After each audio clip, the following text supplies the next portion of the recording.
اسلام میں بیٹی کی اہمیت۔ حضرت محمد صلی اللہ علیہ وآلہ وسلم نے فرمایا، عورت کے لیے یہ بہت ہی مبارک ہے کہ اس کی پہلی اولاد لڑکی ہو۔ یہ آپ صلی اللہ علیہ وآلہ وسلم کا فرمان ہے کہ عورت کے لیے یہ بہت ہی خوش قسمتی کی علامت ہے کہ جس کی پہلی اولاد بیٹی ہو۔ ہمارے معاشرے میں بہت سے ایسے کپلز ہوتے ہیں جو گھبرا جاتے ہیں کہ اللہ تعالیٰ اگر ہمیں پہلی اولاد بیٹی دے دے گا تو ہمارے معاشرے میں بہت ساری باتیں ہوں گی، جبکہ وہ اس چیز کو بھول جاتے ہیں کہ یہ اللہ تعالیٰ کی طرف سے ہی ہے۔ اللہ تعالیٰ نے اس کو بہت بڑی نعمت قرار دیا ہے کہ جس کی پہلی اولاد بیٹی ہوگی۔ جس شخص کی بیٹیاں ہوں اس کو برا مت سمجھو، اس لیے کہ میں بھی بیٹی کا باپ ہوں۔ یہ حضرت محمد صلی اللہ علیہ وآلہ وسلم نے فرمایا ہے۔ جب کوئی لڑکی پیدا ہوتی ہے تو اللہ فرماتا ہے کہ اے لڑکی تو زمین میں اتر، میں تیرے باپ کی مدد کروں گا۔ سبحان اللہ۔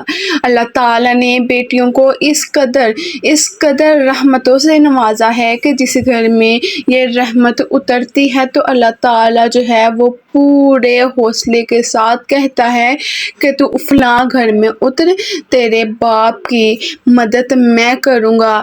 اللہ تعالیٰ روزی روٹی ہر چیز جو ہے اللہ تعالیٰ ذمہ اپنے سر لیتے ہیں کہ میں بہترین سے بہترین جو ہے وہ بخشوں گا تیرے باپ کو جس گھر میں تم نے اترنا ہے۔ سبحان اللہ۔ بیٹی اور بیٹے میں فرق۔ بیٹا صرف اس وقت تک بیٹا ہوتا ہے جب تک اس کی شادی نہیں ہوتی، اور معلوم ہے کہ بیٹی اس وقت تک بیٹی رہتی ہے جب تک قبر کی مٹی اس کے وجود کو ہمیشہ کے لیے اپنی آغوش میں نہ لے لے۔ یعنی بیٹا صرف تب تک بیٹا ہے جب تک آپ اس کی خواہشات پوری کریں گے، جب تک اس کی شادی نہیں ہوگی۔ جب اس کی شادی ہو جاتی ہے اس کے سر پر جو ہے اس کے کندھوں پر بہت زیادہ ذمہ داریاں پڑ جاتی ہیں، پھر وہ اپنے ماں باپ سے جو ہے وہ تھوڑا دور ہوتا چلا جاتا ہے۔ وہ یہی سمجھتے ہیں کہ شاید شادی کے بعد ہمارا بیٹا ہم سے دور ہو گیا، لیکن نہیں، جب شادی ہو جاتی ہے تو بہت زیادہ ذمہ داریاں جو ہے ایک لڑکی کے سر پر آ جاتی ہیں۔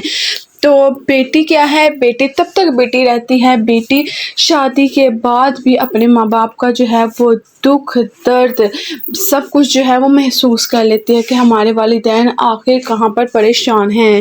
یہ بیٹیوں کی کہانی بھی بڑی عجیب ہیں۔ جہاں پیدا ہوتی ہیں وہاں مہمان ہوتی ہیں، اور جب رخصت ہو کر اگلے گھر میں جاتی ہیں تو وہ بھی گھر ان کا اپنا نہیں ہوتا ہے۔ چڑیاں ہوتی ہیں بیٹیاں جن کا کوئی گھر نہیں ہوتا۔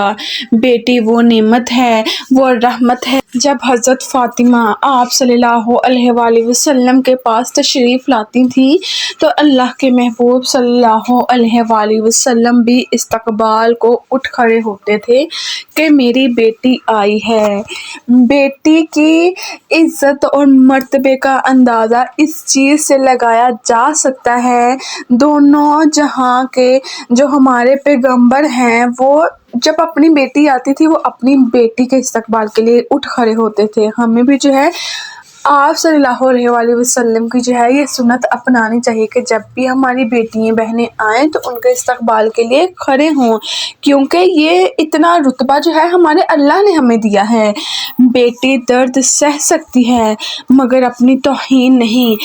آنسو اس کے تکلیف میں اتنے نہیں نکلتے جتنے اسے وہ الفاظ رلاتے ہیں جس میں اس کی توہین کی گئی ہو۔ عورت کو کمزور سمجھتے ہی اس لیے ہیں کیونکہ وہ الفاظوں سے آسانی سے ٹوٹ جاتی ہے، اور پتہ ہے اللہ بیٹی کیوں دیتا ہے؟ کہ تم بھی ویسا دکھ محسوس کر سکو جو تم کسی کی بیٹی کو دیتے ہو۔ یہ بھی مکافات عمل ہے۔ آج کوئی مرد جو ہے اپنی بیوی کے ساتھ، اپنی بہن کے ساتھ کوئی زیادتی کر رہا ہے، زیادہ تر جو ہے بیٹی وہ اپنی بیوی اور بہن کے معاملات میں زیادتی ہوتی ہے، تو اللہ تعالیٰ جو ہے وہ بیٹی بھی اس لیے دیتا ہے کہ جو آپ نے پہلے ٹائم پہ اپنی بیوی اور اپنی بہن کے ساتھ کیا تھا، کل کو آپ کی بیٹی کے ساتھ جو ہے وہ کوئی کرے گا، تو یہ مکافات عمل ہے۔ اس لیے اگر آپ چاہتے ہیں کہ اللہ تعالیٰ آپ کی بیٹی کے نصیب اچھے کرے، تو آپ اپنی بیوی، اپنی بہن کو جو ہے، اپنی ماں کو ایک اچھا مقام، اچھا رتبہ دیں کہ کل کو آپ نے بھی انہی کی سٹیج پہ آنا ہے، اور انسان جو بیچتا ہے وہی جو ہے آگے اسے ملتا ہے۔ یہ بیٹیوں کی کہانی جو ہے بہت ہی عجیب ہے۔ جہاں پر پیدا ہوتی ہیں وہاں مہمان ہوتی ہیں، اور جہاں رخصت ہوتی ہیں وہاں ملکیت سمجھی جاتی ہیں۔ مقدر کی کوئی گارنٹی نہیں۔ بیٹیوں سے ڈر نہیں لگتا، بلکہ ان کے مقدر سے ڈر لگتا ہے کہ کل کو جو ہے کس طرح کی فیملی جو ہے ان کے نصیب میں آئے گی، اور ان کے ساتھ کس طرح کے ساتھ سلوک ہوں گے۔ بہت سے میں نے جو ہے اپنے آس پاس، اپنے معاشرے میں جو ہے، اپنی سوسائٹی میں یہ چیز دیکھی جہاں پر بیویوں کے ساتھ بہت برا سلوک کیا جاتا ہے۔ حالانکہ اپنی بھی 2 3 بیٹی ہیں، لیکن وہ کسی کی بیٹی کو جو ہے وہ بیٹی نہیں سمجھتے۔ اور میرے حساب سے جو ہے آپ کو بھی ہر چیز سے جو ہے واسطہ پڑا ہوگا۔ زیادہ تر مردوں کی کیا خامی، یہ خامی ہی ہے، چھوٹی سے چھوٹی بات پر کہہ دیا جاتا ہے کہ میں پیپر دے دوں گا، جبکہ یہ عورت کے لیے کہا گیا تھا کہ عورت جو ہے وہ چھوٹے دل کی مالک ہوتی ہے، جذباتی ہوتی ہے۔ اس لیے طلاق جو ہے یہ مرد کے لیے رکھی گئی کہ مرد دے گا طلاق، مرد بڑے حوصلے والا ہوتا ہے، جبکہ اب ایسا نہیں ہے۔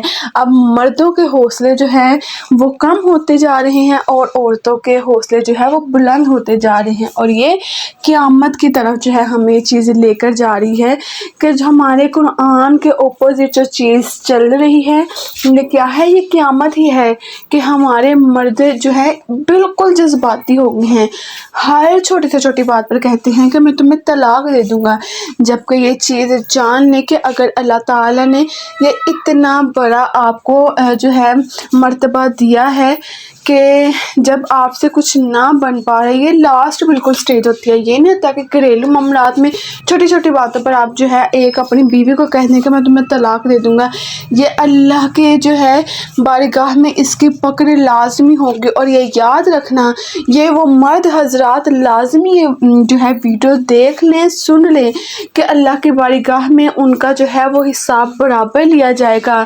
اس بات پر جو بھی عورت روئی ہے وہ اسی کا جو ہے مرد اللہ کی بارگاہ میں ضرور حاضر ہوگا، اور اس کو جو ہے اس کا پورا حساب دینا پڑے گا کہ اس نے کس کس بات پر اور کس کس جگہ اور کس کس کے سامنے جو ہے یہ الفاظ بیان کیے ہیں کہ میں تمہیں فارغ کر دوں گا یا میں تمہیں طلاق دے دوں گا۔ اللہ تعالیٰ کی بارگاہ میں ان مردوں کا لازمی حساب ہونا چاہیے جو ہر چھوٹی سے چھوٹی بات پر کہتے ہیں کہ میں تمہیں فارغ کر دوں گا۔ انشاءاللہ اللہ بہترین انصاف کرنے والا ہے۔